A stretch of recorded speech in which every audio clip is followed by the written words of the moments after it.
Our weekly Wednesday, and we've had a lot of speakers coming in. And so it's exciting for me to be back to talk to you all today. So I'm Sudha Jamthe, and thank you for joining me. And I see some of my students coming here and wondering why is she introducing herself again? Okay, so we're ready to get started. So today's topic is learning to look at connected and autonomous vehicle as a business space.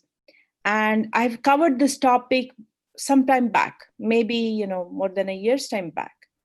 And I remember talking to IoT World Nigeria a couple years back on this topic broadly, how to look at connected and autonomous vehicle space as a business. What is the opportunity? What I'm going to do today is, for the benefit of the newcomers here, we are going to do an intro version of that to just get us on the same page. But then I want to spend our time focusing more on, I forgot to start the recording here. So I'm going to introduce what is connected and autonomous vehicle space as a business space and just get to the same space to understand just how to look at opportunities, especially in today's times where there's lots of new interesting acquisitions and business models evolving in connected CAVs or connected and autonomous vehicle space. But then I want to take that further to say, how are you going to develop a business case? And we'll talk about that. And this is our weekly Wednesday, not our usual class. So if you didn't make it into the first batch here live on Zoom, we have a spillover in YouTube. We officially stream it. So you can chat your question here. Preferably, I would like to have a chat, and then maybe there are times I would pause and try to get questions. Or if you ask a question, I will make sure that we will answer that for sure, so that we can keep moving on this topic. But I want it to be as interactive as possible. And if you're watching this on YouTube, then of course your only option is to type on the chat. But I'm hoping that we will get as many point of views, questions, and conversations from around the globe, which is what makes it fun for me. Okay, so we've been going through this series of courses, what we call as Path to AV on Driverless World School. And we have one class called AV Masterclass with David Kerrigan, who's here from Ireland, and which I co-teach. And then the other class is Business of Autonomous Vehicle Data, which I've been teaching for a while. And this session, I'm co-teaching with Alexander Verga, who's joining us from Brazil. And we are kind of on the tail end of that class, ready to wrap up. And so for students who are coming from that class, this would be a little bit of a refresher about the business, looking at the business space, but we're going to do a bigger exercise than we did in class. But then we'll go to build on the business case. So the business case part is going to help you prepare for your presentations, which is coming up soon. Okay. So we've been talking about connected and autonomous vehicle space. I just call that AV space. What is autonomous vehicle space? So everybody knows autonomous vehicle is what started as self-driving cars, or the technology for self-driving car, which has been deployed in many, many industries. So at a minimum, it is easy to think of AV space as some kind of autonomous vehicle that is driving around in farms or mines, or it is some kind of helper robot or delivery bot, and it is driving autonomously. So that's the easiest thing to think about. When you think about that, and especially many people are looking at this from a job opportunity, it is there are three different ways of looking at it. So one is, you don't need to be building the autonomous vehicle tech stack, because there's a lot of deep learning and computer vision that goes in it. In fact, we covered the topic sometime back in this year during our quarantine period. I would say a couple months back, and we had Igor Tridin from NVIDIA, who's one of my past AV class students, who came in and spoke about perception space. So one lens of looking at autonomous vehicle space is to say, car perception, how is that built? But the companies that are building that are not the majority of the space. They are foundational, fundamental to build the space, no doubt about it. But uh, that is just one piece of the tech stack. So one lens, I would say, of looking at autonomous vehicle space is to understand the tech stack. This is specifically helpful for people who come from a technology background, right? So you're a product manager, or you work in some kind of technology company, you work with databases, you work with the cloud, you work with some kind of mobility, you work with cybersecurity or some kind of digital identity. Any of those, if you work in one of those spaces, then you should look at any of these companies who are in the AV space, or you should think about many other companies who could be customers of this space. But your lens, I would recommend, is think about the tech stack and say, okay, the tech stack is moving to AV space. Now, what is my place in that? How do I bring my skill that I've been working on to bring it to this space? The second lens, I would say, is you think about any industry that you're involved in. And I would like to do this exercise with class. So after I give you the second and third lens, the second lens is pick any industry and say, okay, how is the connected and autonomous vehicle going to impact my space? So I have David Kerrigan's book, When Humans Stop Shopping, right here, the green one.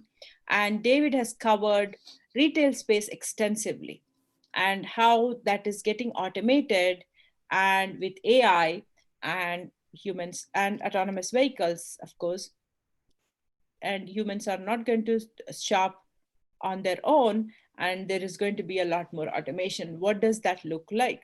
And so you could pick an industry like retail, or in recent times, we've had autonomous vehicles come into healthcare space. So you could look at healthcare space and you can say, okay, how is that going to affect us? And how is that going to affect my industry? And I earlier I gave this example of mining and agriculture. Whole bunch of fleet management for any of these customers is going to come into play there. And so the connected car today is more important even than the autonomous vehicle in that space. So that is where it goes to data. And then how is that a thing? How is that going to help us, right? So that is another lens of looking at it. And like we are discussing in the business of AV data class, we are specifically drilling down on the data, and we say, okay, what is the value from the data? What is the business model from this data? And how are we going to create the actual business with all that, right? How are we going to create the product experience? What does the architecture look like? And what is a digital twin? I'm not going there, but all that thinking is going to take you through the second lens, which is thinking about the impact of an industry. And I can challenge you, whatever industry you pick out there, there is going to be some form of connected and autonomous vehicle that is going to disrupt that space. So that's the second lens. So one is the tech lens, second is an industry lens. A third one is you are not into, you're not seeing, autonomous vehicles day to day around you. You are not in this space, but you find that exciting. But what you want to really do is solve for some problem in your local community, in your local region or country. Then if you just focus on that, then you're going to add connectivity and mobility and see how you can solve a problem, and it will automatically lead to connected and autonomous vehicles or the cabs. So the third lens is to pick a business problem you want to solve, and see what business you can build around that. And then that would be leading to autonomous vehicles or connected vehicle data. And so that's the third lens of looking at autonomous vehicles as a business space. So I want to pause for a minute because I'm going to pick up a framework that I have for this. And some of the folks in class have seen this from the AV masterclass. But for everybody out there, if you're new to this, type your questions, and at the right moment, I'll bring it up and we can have a conversation, or I'll just answer your question. And for those of you who are watching on YouTube, I see there's a slight lag in there. Type your questions. And if you don't have a question, you can introduce yourself, because we have so many people who are coming from around the world with so many different backgrounds interested in the AV space. You never know who you'll get to meet. So be sure to, talk to each other, introduce each other, especially if you're on YouTube. I think, you'll be surprised to see somebody from another world. I'm seeing a lot of people from LATAM today who are joining us. And I don't know if it has anything to do with the cognitive IoT course that I was sharing with Professor Mara, the Spanish version of my cognitive IoT course from Stanford. Okay, so we looked at three different lenses of looking at connected and autonomous vehicle, and I just spoke to it. So I want to pause and now ask you, and you can type your question, you type your suggestion in the chat window. Let me open up the chat window so I'm able to see it. Give me an example of an autonomous vehicle business. It could be either the first lens of looking at it, which is a technology. Let's do this one at a time. Give me an example of AV business from a tech lens. I'm shaking things up a little bit today. Physically shaking it, I'm not shaking things up. So give me an example of an AV business from a tech perspective. You're looking at the tech stack and you're saying, okay, this is all going to move to the AV. Tell me what does it look like. Give me an example of a business that is that you would say it's in the connected and autonomous vehicle space. And class, we remember we discussed a company, a new startup, and we said, what are they selling? Because especially if you're interested in this space, one of the important things, vision improvement. Thank you, Menial. That's a good idea. And you're talking about computer vision, right? Yes, thank you.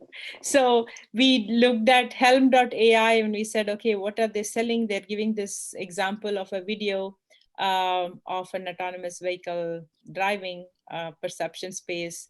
And they were doing something with computer vision. In fact, I'm thinking of calling that CEO of Helm.ai. Maybe they can come talk to the class. Yes, I'm looking for example of a business. Yes, thank you, Jacob. I'm glad you were able to join today. So yes, example of any business that could be called an AV business or a connected car business or connected vehicle business. But what they're doing is some form of technology or using technology to make some change mainly, right? So so if you are somebody from a tech space, I gave a bunch of examples like digital identity, cloud services, mobility, edge intelligence.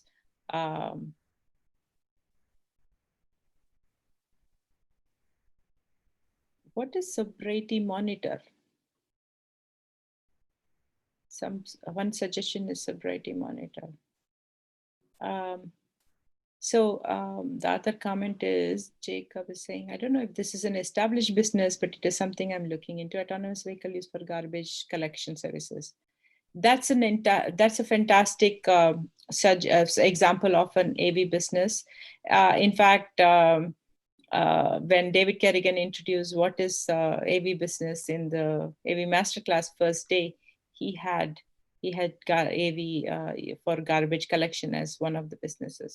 That would come as an example of using AV impacting an existing industry. So garbage collection that is done manually with some kind of vehicles, or the companies which are creating garbage trucks which are not connected are now becoming connected. That's a very good example. I'll come back to that. That's a very, very good one.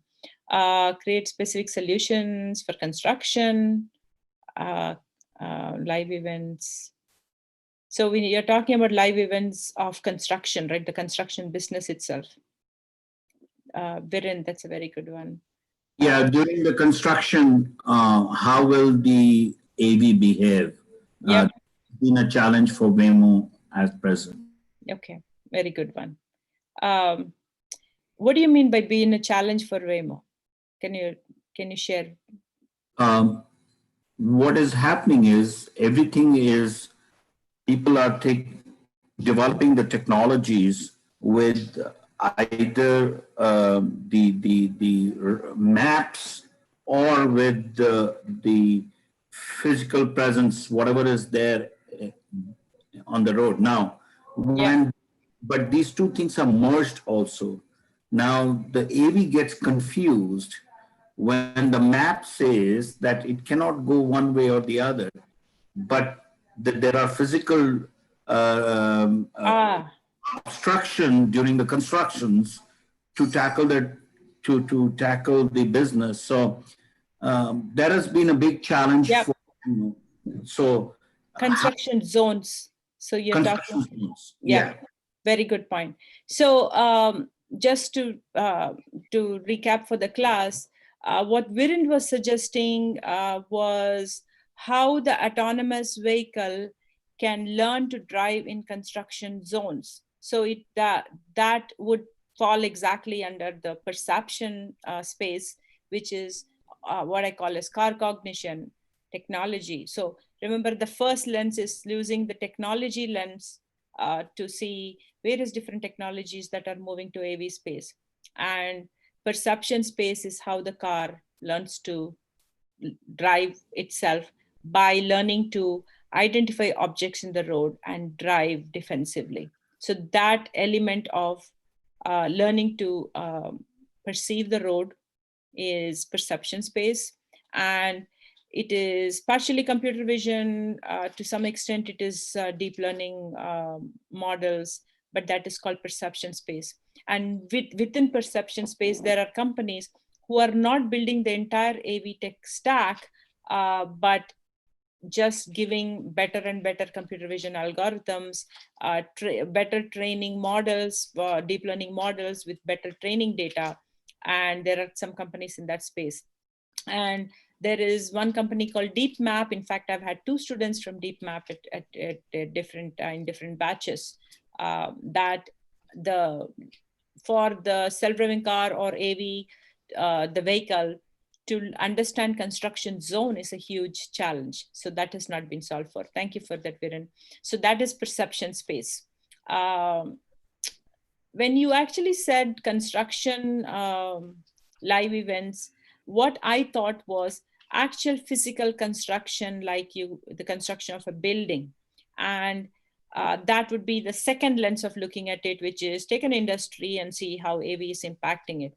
So the easiest thing is to think of a physical vehicle moving around in that space and say, okay, there is construction and there is delivery of things that's needed for construction, that the autonomous vehicle could come and drop off, or do some kind of last mile delivery style delivery. That is one way of looking at it. The other thing is, I have this student, Vish Rajappa, who is an innovation manager or leader in digital twins. And one of the products that I've seen come out of construction, impacting construction industry, is not so much autonomous, like the whole driving as a self-driving car or self-driving vehicle, but the connected car digital twins. So there's data in the vehicle and the vehicle is moving around. Now it has connectivity. That's the part that Mr. Varga has been teaching in the business of AV data course over the last couple of weeks.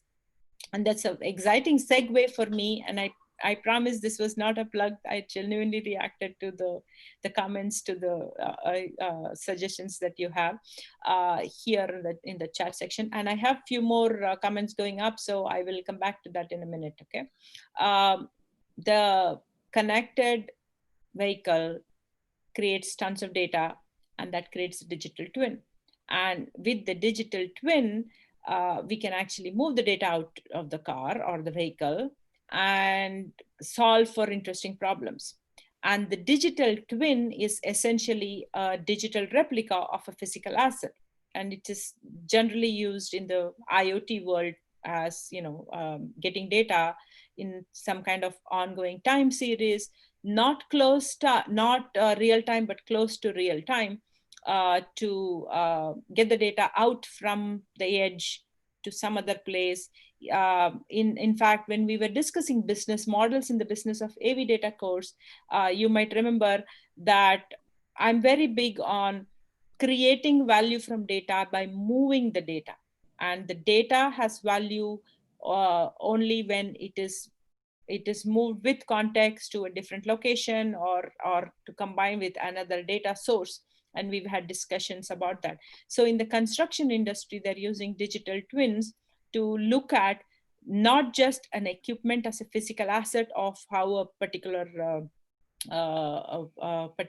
machine is used, which could also be a digital twin, but looking at the entire construction site as an environment and creating a digital twin for that. Because a construction site, a building construction, is a living, breathing thing, right? There's construction happening, a piping done one day, or the next floor built up, or some kind of wiring done. And there is so much activity and movement. So the location, the physical environment of construction space, right?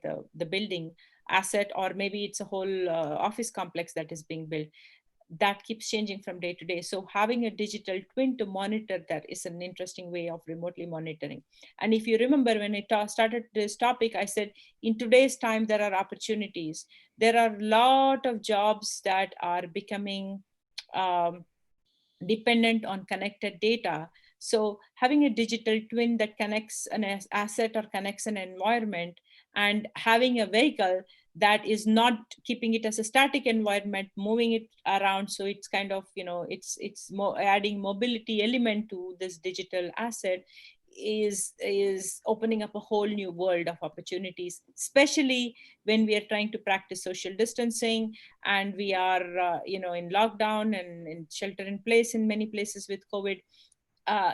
Adding that connectivity gives mobility to that data, and that is a huge opportunity. So remember, we said we'll talk about connected and autonomous vehicles. So the connected vehicle, moving the data out is and creating the digital twin architecture wise, like we discussed in the last session. But how do you create value from that? So we're going to segue to that. But I see a few more comments. Testing when someone has too much liquor. That is what sobriety monitor. Okay, makes sense. So are you saying that there could be an autonomous vehicle that could test when somebody is driving drunk driving? Because then you don't, what I'm guessing here is it could be that you don't have a person stopping and then checking whether somebody is driving drunk.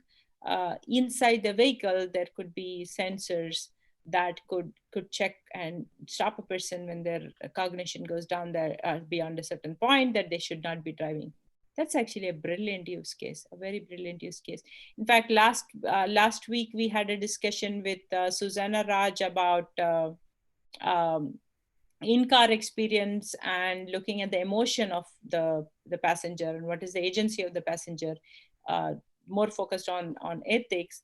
But if we can test for whether the person in the car is drunk beyond the legal limit, that would be a potentially useful use case that we can say, okay, it's going to save life.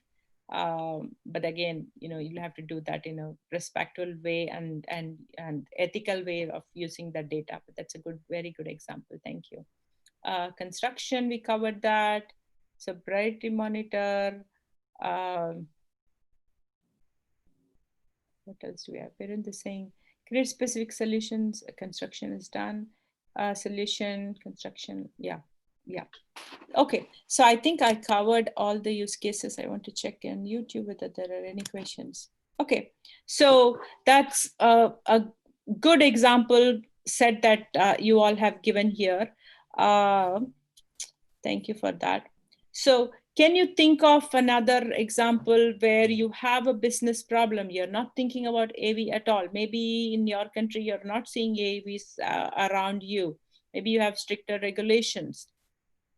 And can you think of a use case where it's a business problem you want to solve? AVs could potentially be a solution, or some kind of mobility vehicle could be a solution, but you want to solve for some problem.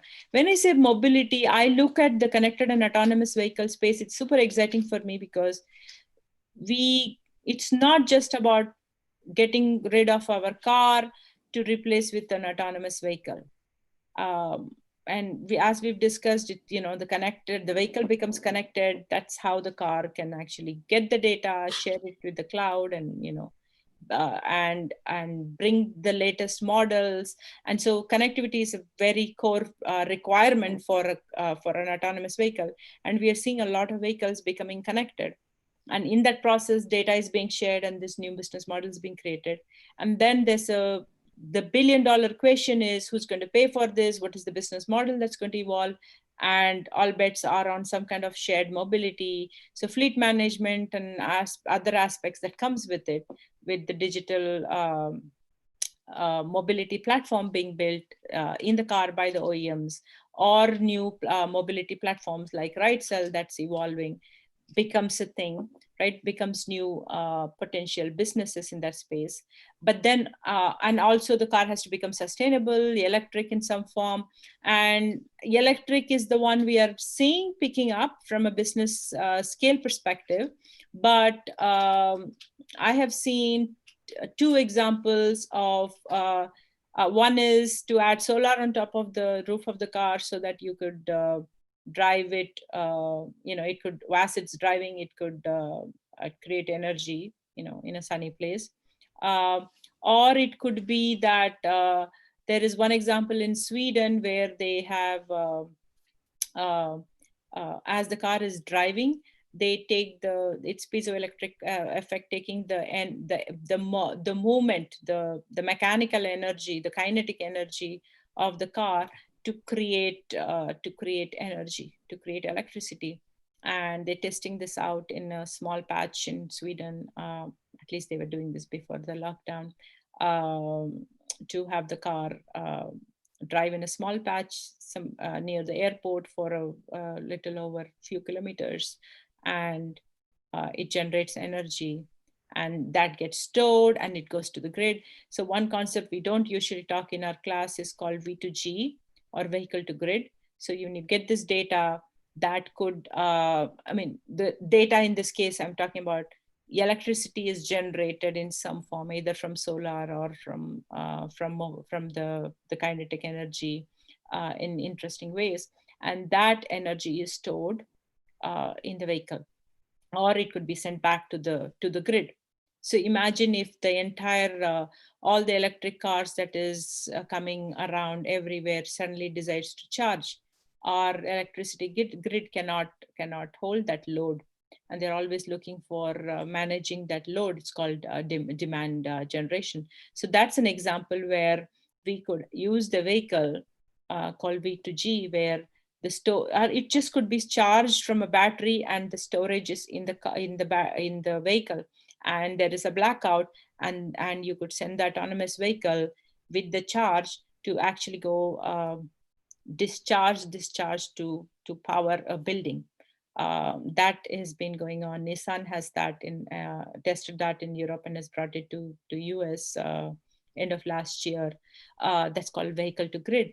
That's an example where it's the electric, it's the energy industry that is influenced by autonomous vehicle, and there's a whole new use case of managing the demand response that you can do using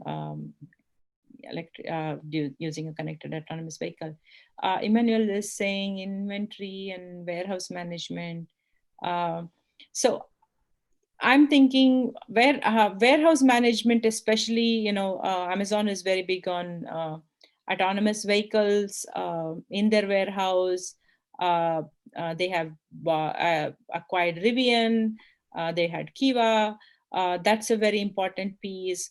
There's a bunch of autonomous vehicles which are in this whole supply chain of delivery to a warehouse. So it is kind of middle of the supply chain, where they are picking up from some wholesaler, and then they're dropping off to the warehouse or an intermediary location where it is stored, from where it is going to be picked up before it delivered to the retailer. And all that inventory now can be managed autonomously, that inventory management. The other thing with COVID that's happening is there are these delivery bots that are delivering, doing delivery, product delivery. They could be actually, connecting between warehouses. Mr. Varga gave this example in class, which was mind-blowing for me, about how Volvo is testing delivery bots from hopping into a bus and connecting to create a logistic network. The bus is autonomous, the bot is autonomous, and it is doing this hub and spoke of autonomous vehicles, and it is doing the last mile delivery. So you don't see these hundreds of bots on the road, but they hop into a bus. For me, the image of the bot sitting in a bus was just mind blowing. I'm still waiting for the time. This is something that they're testing out in Singapore as a early stage pilot, I would say, because there's a lot of technology, logistics that goes in to create this. It's not just the AV tech, because they have the AV tech, that's why they are doing that, but it's a logistic management. How do you move the data and how do you manage the inventory, not just of the bot, but what it is delivering, and build that logistics management as a piece goes with that. I mean, there's a lot of logistic management software out there, and many retailers have this. Various fleet management companies have this whole logistic management, and all these mobility platforms are building that. But taking this to the next level of managing the mobility of the vehicle and mobility of the data that it is going to carry, or the product that it is going to carry, which is going to be tied to some other business. Drone and truck combo for last mile delivery. Yeah, that's a good example. Last mile delivery is a problem that's not been solved. So if somebody's trying to get into the space, this is perfect. So I promise that we are going to look at what is a connected and autonomous vehicle business space. So I think we've done a decent job with that. I can see from all your examples. So I'm very happy to see that. What we are going to do is we're going to take that and say, okay, how do we build a business case? So when I say build a business case, what I'm talking about is you could be building out a whole new business as a connected or autonomous vehicle business. You could be working in an existing company, like the example I said, that either it's a tech stack that you are building for an existing industry. One example is Amazon did this deal with a bunch of car companies. Volvo comes to mind. And I think other than Volvo, there was one other brand that they partnered with to use the Amazon key to deliver products in the car itself, right? Instead of delivering at home, they could deliver at in a car. So there could be moving some aspect of digital identity or something in the tech stack, or it could be a whole different industry being impacted, right? And we didn't touch upon, I did not see an example of a third case where it is purely you set out to solve a business problem. So some of the examples I saw is solving a business problem, but it involves a vehicle in some form, right? Like you're doing the inventory management, um, managing construction zone. Uh, Actually, what Consuela said about the sobriety monitor, I would say is a very good example of the third case where you're solving a business problem and you don't want drunk drivers on the road. You want to stop that. You're not going off to build an autonomous vehicle saying, don't let the driver drive, don't let the human drive. Instead, you're using the connectivity inside the vehicle to watch, monitor for drunk driving. So that's a very good example. I actually had a fun example where I had a student come to class who wanted to make biking safe on the roads and said bikes, when they share the road with the cars make them unsafe. And we had such a fun discussion saying, we could solve this in multiple ways. And we could actually add some kind of IoT to the bike and make the bike monitor the road for safety. We could actually have, cameras on the bikes, or some kind of sensors that the cars can see, where from perception space, that the cars can get smarter, like construction zone. The cars can get smarter to see the bikes on the road. There could be some kind of communication. The bikes could become autonomous. There could be communication between the bikes and cars. There's so many different ways you can go about it.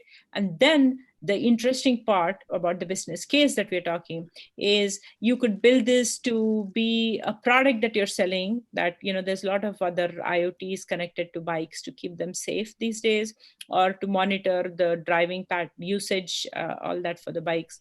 Or you could actually build that as a service. We had Sherry come in from Sherry Betin from Microsoft, who was talking here when we did a session for IoT Day.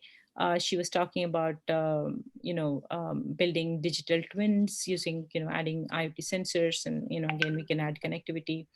We also had a discussion about how a motorcycle becomes connected as a digital twin. Again, this endless use cases. So if you're excited about AVs, that's awesome, but think about what business problem you're solving. So that's a good segue for me to show you this thing that I'm dying to show you. Some of you have seen this because you are my student from, okay. So are you seeing this connected vehicle data business framework? And I'm hoping that's all you're seeing, not the, yeah, is that what you're seeing? Are you seeing anything more? No, this is what we are seeing. Okay, thank you. Thank you, Viren. So in all these examples, we were talking about various different business problems that you're going to solve for. So it all starts with the customer. So here is my framework for creating a business. And as I said, this could be a business that you're already impacted with, and you're saying, how is a cab or connected and autonomous vehicle going to help you? Or you're creating a whole different business unit and you're making a pitch for this in your company, or you're an entrepreneur creating one of these examples we spoke about, that you're creating a new delivery bot, or you're creating this new piece of perception software and you're building a business plan deck. It doesn't matter. The fundamentals of all of that comes down to understanding what makes up the business. And we've had many discussion about what is business model, how is it different from revenue model. But finally, in basic business formation, whether you're going to present a business case, you need to know what is the business problem you're solving, who is the customer. It comes down to who is the customer.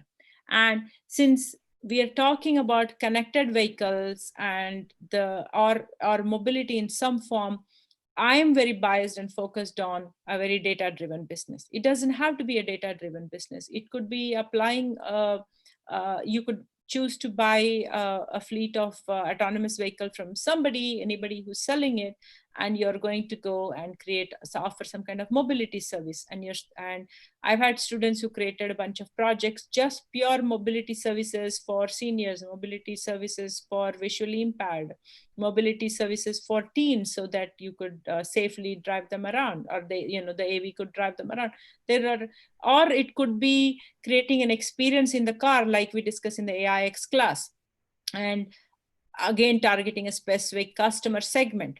So there's no limit to your imagination here. So coming back to our class, where we are talking about the business case, especially if you're planning on your projects, think about what business problem are you going to solve, who is the customer. And I would say refine this. I don't want this generic customer assumed segment. Go as specific as possible so you can understand a persona of that customer. Then you can build out the business in a much better way, especially when the next block is you say, here's the customer, we are solving this problem. And we've had this discussion about, when you're moving the data out of the car, there's a cost to it, and we will revisit that. And then you're creating the customer experience based on that customer. Again, we don't talk so much about the AIX aspect, because that's a whole new class that I teach with Dr. Charles Icahn, about the customer experience, right? In-car experience, intra-car experience, V2V, V2I, and communication with the city. How do you create that experience? And how do you go about using design thinking? In fact, Professor Sebastian Mara, who teaches the Spanish version of the Cognitive IoT course, is working on a design thinking project to create the experience with an autonomous vehicle, but was saying it could be in an airport, or it could be in a mining situation, in a complete B2B setting, where people are used to vehicles interaction and some kind of processes. Now when you change that because of autonomous vehicle, how do you apply design thinking to change that experience? So it is, when you think of experience, it's not limited to just the consumer experience. So think about the customer. So start with, what problem are you solving, and for who are you solving, and what would be the customer experience?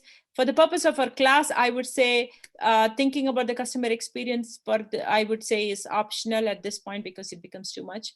But the more deeper you go about what is the value, how are you going to create value from the data, and what is going to be your strategy. Additionally, you can obviously say this is going to be a channel development, market penetration, positioning, and all those things. That's again, I would not focus too much on that, but that would be, if you're pitching this to a VC, or you're going to pitch this inside your company to go get funding to say this is going to become $1 billion business, this becomes very important. And then what would be the business model? Again, not just revenue model, but business model. And if you do a value chain mapping and you say, what's the existing value chain? How is that changing with connected data? How is that changing now when things become autonomous into the future? Do some scenario planning. You can arrive at multiple business, the value, understand the value, and understand the business model potential. And then you can understand, you can see what are the assumptions that you're making that this customer has the capability to pay. There are going to be customers who have the need, but they will not have the purchasing power. How do you create the value for them? If that is your passion and you want to create value for them. In this example, my student who wanted to make bikes safe, they wanted to make bikes safe for school children as they're driving around. And they said they're not going to pay for it. And so most of our discussion in that case scenario was, the city would want to make the bikes safe for school children, so city would pay for it. Or it could be somebody else who would pay in that, if you map the value chain. And then you can go into the operations and understand, how do you iteratively test the assumptions, as I mentioned, or you can understand regulation and compliance. For the purpose of the business case development, if you think about it at work, usually you would say, okay, we can use the bots to do this delivery. You can do these bots to do the inventory management in a retail setting. You come up with a use case of any kind, and we've discussed a bunch of them, like Mayo Clinic using an autonomous vehicle to deliver COVID test kits, or CVS saying, okay, in Houston, CVS is partnering with Neuro and is going to deliver prescription medicine to people who are in lockdown and unable to come out. And then they could expand that and say, we're going to keep running with this post-COVID. We're going to deliver prescription vehicle, and here is an autonomous vehicle that is going to run and deliver this to you. And from a tech standpoint, they're going to integrate. We had this discussion about the autonomous vehicle business tech stack and what are the components involved in it. So, that could be one area. If that's the business you're operating it, your whole business framework and how you're going to define the value chain will be totally different. If you're CVS or a prescription or a pharmacy of some kind, your view is going to be different. So understanding the customer is important, but understanding your customer is what matters. So I would say when you build a business case, you're basically saying, here's a new business. This is the problem it is solving for this particular customer. That's the starting point. Then how you build the business case has two pieces. And if you look at this whole framework that I'm sharing here, there's a lot of pieces. And especially when you're thinking about presenting to a VC, I've seen fantastic presentation from students from Barcelona Technology School when I was a judge in their demo day. They went through all of this, right? Not for connected. I don't remember seeing autonomous vehicle business case, but for a general business, but customer experience, the value creation, the lot on the whole strategy and business model and revenue models. I've seen a lot of those. But what you really need finally is if you're building a business, especially inside companies, when I've had to make presentations saying here's a potential new business, the promise is this will scale and be sustainable and become $1 billion business into the future. And or any of these AV companies that have been bought and merged and went through partnerships or venture investments, corporate investments, they all are making a case for how they're going to be able to scale sustainably so that nobody's going to steal their business and while they show value, and they are going to become $1 billion business into the future. So if you're saying, hey, okay, I have this new innovative way of doing fleet management. We heard from Entangles talking to us recently about digital twins when they make the case. So it's very easy to get excited about the whole thing. So for the purpose of our class discussion, if you want to present, you can take the whole thing. You can build out a fancy deck. I'm fine if you want to present all of it. The most important thing in making the business case, Mr. Varga taught us about the whole digital twin architecture. So I would like to see that in the class, for the class presentation. I just want you to answer a very simple question. Tell me whose problem you're solving, who's the customer, what problem you're solving. That's the starting point. Then I just want you to tell us, how are you going to price this for the customer? Simple. That is the simple question you're going to answer. So yeah, I don't want some assumption saying, I'm going to put this as a subscription model and the customer is going to pay $10 a month or $100 a month. I'm not going to believe you if you say that. If I'm going to put my money for you to build that business, you need to validate your assumptions and say, okay, this is the way we are going to do that. And my question to you in making the business case is, what problem are you solving? For what customer? How much are you charging? And what is your business model? You can say, I don't know my business model. I'm going to make an assumption. It could be some kind of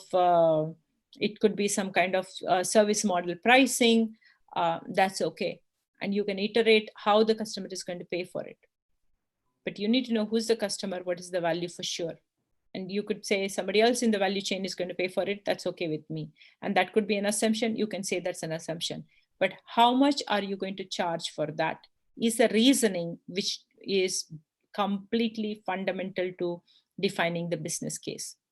So I want to pause for a minute because I'm kind of throwing a big and mighty statement saying, the only thing I want to hear is your pricing. So I want to pause and see if there are questions or comments related to that. Yeah. And I want to see the YouTube people have been very quiet today. So, and we also have a lag on YouTube. So when I say, so you can type your questions or let me know why I'm asking about pricing as the big thing, or you have any question related to the framework, especially for the purpose of our class. We did discuss this very quickly in one of our classes in the AV Masterclass, and I wanted to bring this because there are many of my students who have either taken my past Stanford class or who had the foundation AV space knowledge and jumped in straight to the business of AV data, and they've never seen this framework. So that helps us to have that foundational thinking. But think about it. If you're going and saying, okay, we are going to create a fundamental business that is going to do, let's pick an example from here, drone and truck combo for last mile delivery. Or you're saying, okay, we are going to have this sobriety monitor inside the car, which is going to make sure that, there's no more drunk driving, and you're making a business case for that. What else did we see? Vision improvement, computer vision improvement. So you're creating a like Helm.ai. What is Helm.ai's business model? And they're saying we have this automated annotation of computer vision training data, and we're creating some new kind of perception space, which is better than what exists out there. That was their demo video pitch. So in all of these cases, you're basically saying we are solving a customer problem better than everybody else, and this is why my product is better. We'll have to believe you because we are not seeing that in a business plan deck. But then you're going to say this is going to become a fundamental business, and it's going to scale, and I'm going to charge in some kind of business model. We are going to have some kind of service model delivery, or I'm going to sell this product and this product, and I'm going to scale. If it is a hardware product, there is this BOM cost, bill of material. So then you need to know what is the bill of material cost fundamentally. Then you might have some kind of delta over the cost that you're going to sell the product for. Or you might say the market I'm going to do a value-based pricing, and this is what the market can take as a pricing. I'm going to do that. Or if you're going to offer a service, you have to fundamentally know your cost structure, and then you're going to offer some pricing. So when I say pricing, I'm not talking about making up a number, right? Comment here, I think pricing will have to be value proposition driven. Doing that is going to save that. Yeah. So the comment is that pricing is value driven, right? So based on what is the value you're providing to the customer will be willing to pay that money. That's a fantastic point, right? So you don't need to be yes. So to think about the value proposition, you have to think outside the box and think about, what is the value they're paying for? How do you communicate that value in that experience and create a business model for them to pay? I agree totally. That's a smart business move. But fundamentally, for you to make a business case, you could make a business case saying, okay, I'm going to do value-based pricing, and this is my market research, and I believe the market can take this kind of price. But for you to build a business, you need to say, here's my investment, and this is what I'm going to launch, and I need the cost, right? This is the price that the market is ready to pay. Do you know if the price the market is ready to pay going to get you to break even today, or do you need to run till a certain volume is reached, and then you're going to reach break even in 3 years or 5 years? Remember, today, Amazon is buying billion-dollar businesses left and right, and is a retail leader, and has extra businesses that is creating voice assistants, bringing voice to the car. But Amazon started as a online e-commerce site selling books, and they were bleeding and running with with losses for many years. And they did not say we are going to break even now or anytime in the near future, till they kind of built out their consumer base. And once they had the consumer base, they expanded to retail with various different products that we have today. So how do you evaluate the value proposition of autonomous vehicle for an industry like garbage collection that has been set in their ways for a long time? This question could be applied for many industries. AV tech is new and expensive, which scares their established industries. Excellent question. So excellent question. I'm so glad. Okay, so let me read the whole thing. So from a business aspect, I'm coming from the perspective of the third lens, which is creating a business solution. Okay, and it becomes a bit digital transformation problem because industries are opposed to adapting change. So the practical way of doing that is to do a pilot, work with the company, and go validate the use case. But from understanding the building a business case, you need to understand what your costs are. So you need to understand what the costs are, right? So if it is a product you're building, like attaching an IoT to the bike example I was saying, you need to know the cost, the BOM cost, or the bill of material of the hardware. And then there is a manufacturing, distribution, people management, and all that other cost that adds up. So finally, there is a cost to your sale. So you need to fundamentally know what is the cost to your sale. So if you're taking an autonomous vehicle and you're going to make it, take a garbage truck, and if suppose this is the company that sells fleet of garbage trucks, and they want to go autonomous and saying, okay, then the value they're saying is, we don't need the people doing the menial job of picking garbage, and it is going to run round the clock and keep the city safe, cities cleaner all the time. Then based on that, they could actually say that is the value, and we add autonomous vehicle tech. And when you add autonomous vehicle technology to any of the vehicles today, it is going to be much more expensive, many folds expensive than the vehicle without the AV tech, right? Then comes the whole digital transformation challenge you're talking is they might resist change and might not be ready for it. Then how do you actually go about measuring the value? So one thing I would say is separate it out. Take it as the framework I was saying is take it as a theoretical case and say, okay, I am solving the problem of making it cheaper for the cities, safer for the cities. That's where your customer problem you're solving becomes very important. Are you doing this for the city? Are you doing this as a digital transformation for the future of this truck company, which is creating the garbage trucks? Are you doing this for somebody else? Are you creating a whole mobility business based on that as a standalone business? You need to know who's the customer, what point of view are you building this business from? And there could be 3 different ways the same, or many more ways, I can see 3, by which the same business can be built out. And then you need to understand what is your cost of sale to make this happen. For you to break even, you need to know what is your fixed cost and variable cost. So what is the cost of that sale? And then you need to say, go do some market research and find out what would be the value the value could come from cost saving, could be from process efficiency, or creating more incremental products. Imagine the garbage truck is not just autonomous to clean autonomously, but maybe you attach a camera to it, and now it is collecting data for perception space to let the Waymos of the world drive autonomously better because it's getting better training data. So there could be a whole different business that you could create, and that data that you're selling from the city for training data, scouring the roads everywhere. In fact, USPS, our postal service, said they were going to go autonomous, and they tested out a pilot in Michigan a couple years back.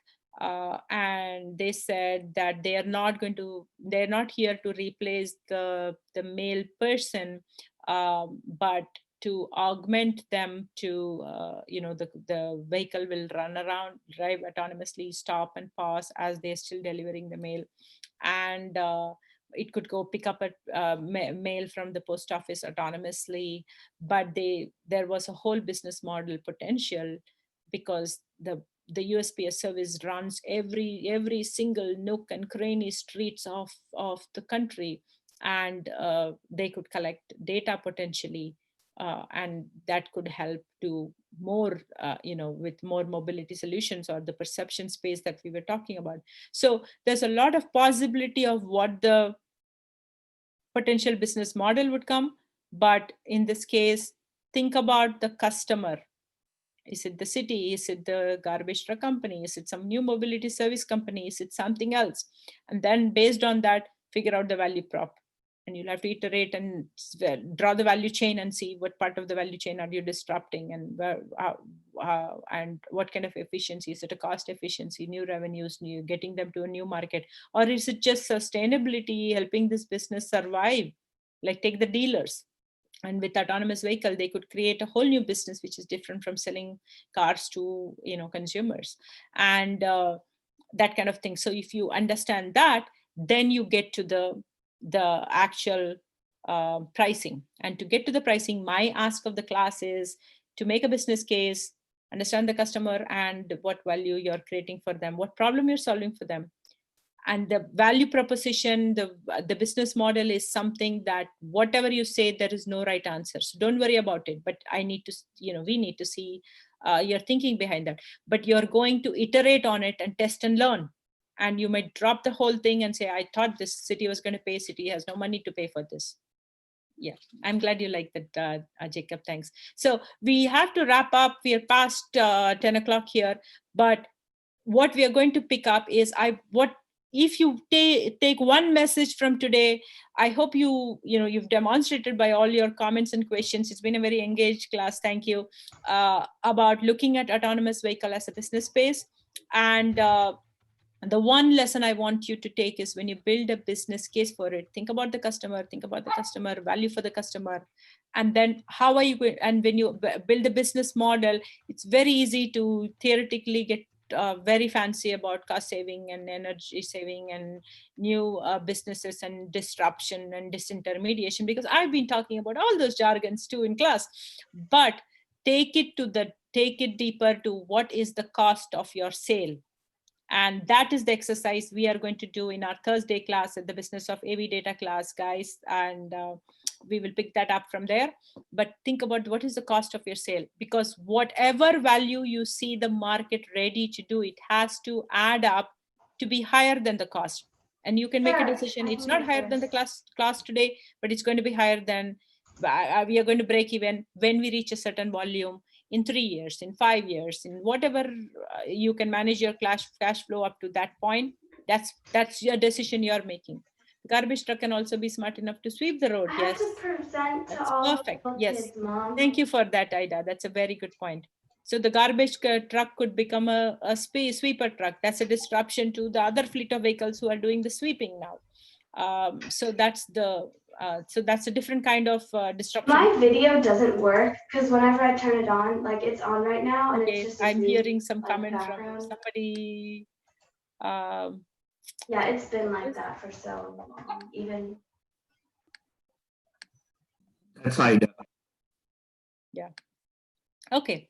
So with that, I'm going to wrap up. We are past. Consola has a beautiful point. It could report road issues like potholes. In fact, I remember Mr. Varga would love this, because when we discussed this Business of AV Data course that I did as a workshop, we had this fun discussion with Abink in Sao Paulo about exactly this thing, that the buses or trucks could report potholes by looking at the road autonomously. And it doesn't have to be a camera, it can be sensor of some kind checking the vibration, and when if it hits a pothole type of thing.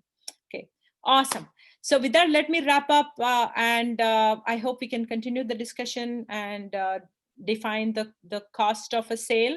And for the purpose of our class, we will try to templematize this and make it easy for you to understand the cost of a sale in our business of AV data class. And for everybody else who's here for our weekly Wednesday, I hope you will stay in touch and follow up and continue our discussion and go do amazing things. So with that, I'm going to wrap up. Thank you, everybody. Bye. Thank you for your time, and thank you for all this amazing comments and engagement. I appreciate that. Thanks, Thanks. Sudha. Thank you, Sudha. Thanks. Sudha. Bye. Bye. Okay. With that, I'm going to stop the recording. Thank you, guys.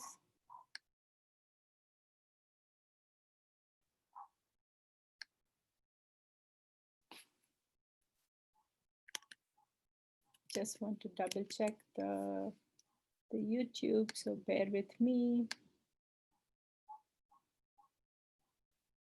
Want to see whether the YouTube is. That could be a reason why it was awfully quiet on YouTube today. If it was not going streaming well. And then, okay.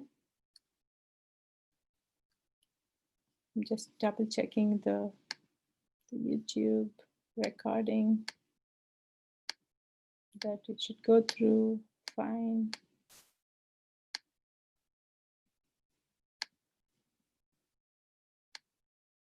Before I close out, it's too crazy. I've been doing this a lot because of session for IoT Day. She was talking about, you know, how much of lagging it has.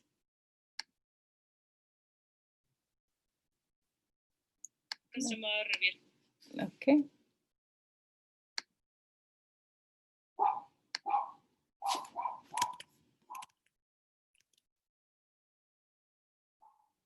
Thank you, guys. Bye, Jose.